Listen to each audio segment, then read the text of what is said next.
দুর্গাপূজা অনেকদিন হয়ে গেল, দুর্গাপূজার টাকা এখনো পাচ্ছি না।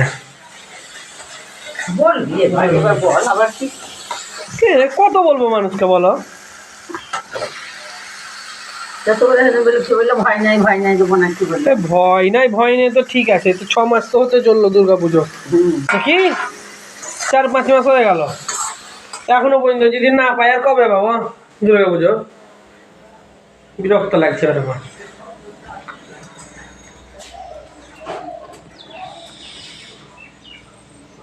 স্নান করে নি নাকি মা? মা স্নান করে নি নাকি? তারপর তোদের রান্না হয়ে যাবে তোমার?